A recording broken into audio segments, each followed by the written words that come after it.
এই মুহূর্তের বড় খবর, জাঙ্গিপাড়া বিডিও অফিসে হেয়ারিংয়ের ডাকে সাড়া দিয়ে সাধারণ মানুষের মতো লাইনে দাঁড়িয়ে অপেক্ষা করছেন বিধায়ক নওশাদ সিদ্দিকী।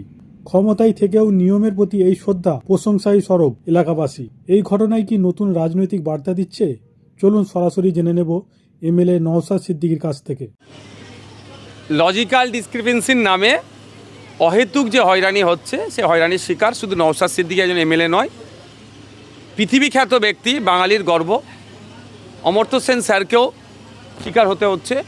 বেলুড় মঠের সন্ন্যাসীরাও এই শিকারের ষড়যন্ত্রের শিকার হচ্ছে।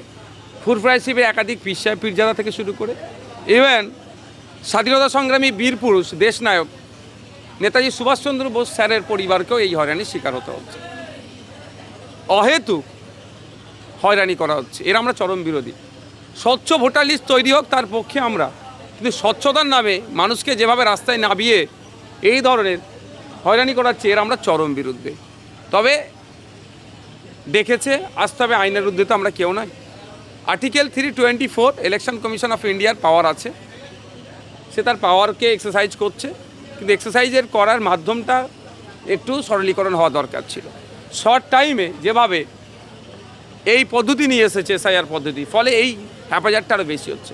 আমরা দাবি করেছিলাম হেয়ারিংয়ে বুথ ভিত্তিক করা হোক, যে যার বুথে আমরা যেমন গিয়ে ভোট দিই, হিয়ারিংটাও যদি বুথ ভিত্তিক হয়, তাহলে এই যে হয়রানি, এখানে আজকে প্রায় 4-5 হাজার মানুষ, জায়গা তুলনামূলক কম, কিছু করার নেই, পরিকাঠামোর অভাব, বাচ্চারা, কারো কোলে বাচ্চা আছে, ইভেন এই কারো 10 দিন 12 দিন 15 দিন কোলে বাচ্চা নিয়ে এসছে, সেই বাচ্চাটাকে যে মা ফিট করাবে তার মতো পরিকাঠামোও নাই। মহিলারা টয়লেট যাবে বা যারা যাবে সেই রকম টয়লেটের পরিকাঠামো নেই। এখানে কত মানুষের অ্যারেঞ্জমেন্ট থাকতে পারে? অ্যাট এ টাইম একটা বিডিও অফিসে 100-200 জনের অ্যারেঞ্জমেন্ট থাকতে পারে। অ্যাট এ টাইম যখন 4000-5000 মানুষ হচ্ছে, এরাই বা কী করবে?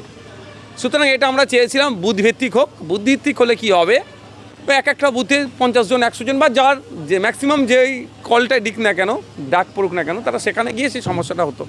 এটা অহেতুক হয়রানি হচ্ছে, এটা অনুচিত, এটা বন্ধ করা দরকার। তথ্যগত ত্রুটির কারণ দেখিয়ে আপনাকে ডাকা হলো, আপনি ভিতরে গেলেন, কি মুখ দেখিয়ে আপনাকে ছেড়ে দিলেন? না, মুখ দেখে নয়। আর আমি মুখ দেখে ছেড়ে দিয়ে চলে আসার ছেলেও আমি না, কারণ আমাকে যখন ঢুকতে বলেছিল, আপনারা দেখেছিলেন লাইন আছে, আমি কিন্তু লাইন ব্রেক করে ঢুকিনি। আমি একজন জনপ্রতিনিধি, আমি যদি লাইন ব্রেক করে দিই, আমি যদি আইন বহির্ভূত কাজ করি, তাহলে সাধারণ মানুষ তাহলে কীভাবে কী করবে? সুতরাং আমি গিয়েছি, যে ডকুমেন্টসগুলো রিকোয়ারমেন্ট ছিল, 13টা যে ডকুমেন্টসের কথা বলা হয়েছে, তার মধ্যে যে কোনো একটা, যেহেতু আমার 1927 সালের আগে জন্ম নয়, আমার 87 থেকে 2004-এর মধ্যে যাদের জন্ম, তার মধ্যে আমি পড়ছি। আমার নিজের একটা ডকুমেন্টস দিয়েছি, ভ্যালিড পেপার, সাথে সাথে আমার পরিবারের পিতা মাতার মধ্যে একজনের চেয়েছে, সেটা দিয়েছি, দুটো ডকুমেন্টস দিয়েছি, দিলাম। তারা ভেরিফাই করলো, স্ট্যাম্প লাগিয়েছে, হিয়ারিং হয়েছে, কী কী ডকুমেন্টস নিয়েছে তারও রিসিভ কপি দিয়েছে। কিন্তু যে নোটিশ পাঠাবার সুপ্রিম কোর্টে বলেছে যে প্রতিটা পঞ্চায়েত ওয়ার্ড লেভেলে এই নোটিশকে ঝুলানোর কথা, এখনও পর্যন্ত কিন্তু সেই সুপ্রিম কোর্টের নির্দেশনা অনুযায়ী এখনও পর্যন্ত আমাদের ফুরফুরা অঞ্চলে নোটিশ ঝোলেনি। অন্য কোনো অঞ্চলে ঝুলেছে কি আমি জানি না।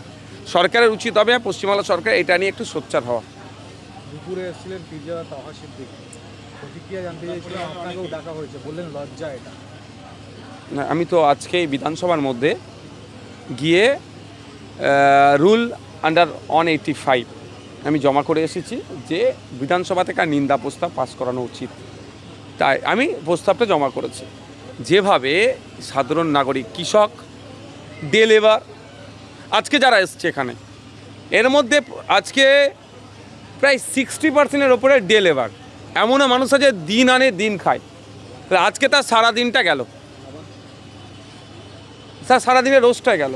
এই যে হয়রানি হচ্ছে, সেক্ষেত্রে আমার চাচাজান বলুন, আমাদের পরিবারের আরও সদস্য এবং ইভেন সাধারণ মানুষ, প্রত্যেককে যেভাবে ডেকে হয়তো হয়রানি, মিসম্যাচ, একটা নামের শুধু ফুল স্টপ ছাড়া নামের বানান ভুল, তার জন্য ডাকা হচ্ছে। যারা 4 ভাই বোন, তাদেরকে 6 ভাই বোনের রোদ দেবা তার বেশি দেখিয়ে ডাকছে। এইগুলো হচ্ছে অহেতুক হয়রানি করছে। এই হয়রানির জবাব কিন্তু মানুষই দেবে তার গণতান্ত্রিক প্রক্রিয়াতে। দেখুন, কে কার তরফ থেকে হচ্ছে, আমি একদম স্পষ্ট ভাষায় বলতে চাই যে নির্বাচন কমিশন আর্টিকেল 324-এর পাওয়ারে তৈরি হয়েছে। তারপরে আমি ভারতীয় নাগরিক, আমার ভোটার দানের স্বাধীনতা আছে আর্টিকেল 326। এরপরে এই যে ইলেকশন কন্ডাক্ট করার জন্য নির্বাচন কমিশনের একটা নিজস্ব আইন আছে, 1950 বা 51-এ তৈরি হচ্ছে। সে আইনের 21 নম্বর ধারায় বলা হচ্ছে, আমি যদি আজকে যে তথ্য দিলাম, যদি ভুল তথ্য দিই, আমার 1 বছর জেল হতে পারে, জরিমানা হতে পারে। আবার আমার নামে যদি কেউ ভুলভাল বলে, সে তারও কিন্তু ছাড়াবে না। সুতরাং কেউ যদি ফর্ম 7 দিয়ে, আমার রাগ আছে, আমার পাশের বাড়ির রাম কাকা বা রহিম চাচার নামে একটা ফর্ম 7 ফিল আপ করে জমা দিয়ে দিলাম, এটুকু বলে রাখছি, সে কিন্তু তৈরি থাকুন। আমার পাশের বাড়ি রাম কাকা বা রহিম চাচা, সে বৈধ ভোটার, আপনি তাকে অবৈধ বলে তার নামে ফর্ম 7 জুড়ে দিলেন। ওই রাম কাকা বা রহিম চাচার কাছে কেউ থাকুক না থাকুক, আমি থাকবো। যে ফর্মটা তার নামে মিথ্যা করে সাবমিট করেছে, তার বিরুদ্ধে আইনত ব্যবস্থা নেব, এবং আইনত ব্যবস্থা নেওয়ার জায়গা আছে, তারও 1 বছর পর্যন্ত জেল হবে। আপনি যে বলছেন না ফর্ম 7 জমা দিচ্ছে, যে অন্যায়ভাবে যদি কেউ কারোর বিরুদ্ধে ফর্ম 7 জমা করে থাকে, তারও প্রস্তুত থাকুন আইনি লড়াইয়ের জন্য। পুরপুরা পঞ্চায়েতে 18,000 ভোট, তার মধ্যে 13,000 ভোটারকে শুনানিতে ডাকা হয়েছে। জাঙ্গিপাড়া বিধানসভা কেন্দ্রে প্রায় 43,000 মানুষকে ডেকেছে, জাঙ্গিপাড়া ব্লকের প্রায় 33,000 মানুষকে ডেকেছে। সবটাই ডেকে নিতে পারত। 13,000 ডেকে কি আমি ফুটবল অঞ্চলে বাড়ি, 18,000 কি ডাকতে? কাজ তো আর নাই। বছরে 2 কোটি চাকরির গল্প শুনিয়েছিল, ফেল করেছে। বিদেশ থেকে কালো টাকা ফিরিয়ে নিয়ে আসার গল্প শুনেছিল, ফেল করেছে। কিছু তো একটা করতে হবে। এটা নির্বাচনের, এটা একটা ইস্যু, আর কিছুই না।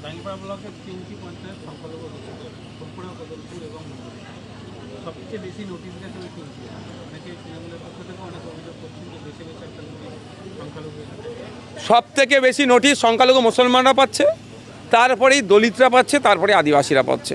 অর্থাৎ পিছিয়ে বর্গের যারা, তারা সব থেকে বেশি নোটিশ খাচ্ছে। এটা তো বৈষম্য হচ্ছে তো নোটিশে। হ্যাঁ, 14 তারিখ না হওয়া পর্যন্ত আমাদের বলা যাবে না যে অ্যাকচুয়াল কী করতে চাইছে। কারণ আমি একটা এখন বলবো, নির্বাচন কমিশন যখন এসআইআর ঘোষণা করেছিল ওয়েস্ট বেঙ্গল সহ 12টা রাজ্যে, তখন কি বলেছিল, যাদের 2002-এর ভোটার লিস্টে, এসআইআর লিস্টে নাম আছে, তাদের আর কোনো অসুবিধা নাই, বা তাদের প্রজনী যারা আছেন, বাবা মা দাদু দাদি, এই 4 জনের মধ্যে কারো একজনের থাকলে তাদের আর কোনো দ্বিতীয় হওয়ার দরকার নেই। কিন্তু এখন কি দেখছি আমরা, 2002-এ যার আছে তাকেও লাইনে দাঁড়াতে হচ্ছে, যারা প্রজনী হিসাবে নাম দিয়েছে তাদেরকেও দাঁড়াতে হচ্ছে। তো সুতরাং আমি এখন কিছু বলবো, কালকে নির্বাচন কমিশন পাল্টি খেয়ে যাবে, আমার কথাটাকে নিয়ে আবার অপব্যাখ্যা হবে। 14ই ফেব্রুয়ারি ফাইনাল লিস্ট পাবলিশ হচ্ছে। তবে আমি একটা কথা চ্যালেঞ্জ দিয়ে বলছি, একটা বৈধ ভোটারের নাম কাটার সাহস নির্বাচন কমিশন যদি দেখায়, নির্বাচন কমিশনকে আইনের মাধ্যমে ছেড়ে কথা বলবো না। আর্টিকেল 326, আমাদের ভারতীয়, আমরা নাগরিক, 18 বছরের ঊর্ধ্বে আমার আপনার ভোটদানের স্বাধীনতা দিয়েছে। এই স্বাধীনতা কেউ কাড়ার ক্ষমতা কারো নাই, কারো আশীর্বাদে, কারো অভিশাপে না থাকবে না যাবে। আমি বৈধ ভোটার, আমার নাম থাকবেই, কেউ আটকাতে পারবে না। Thank you.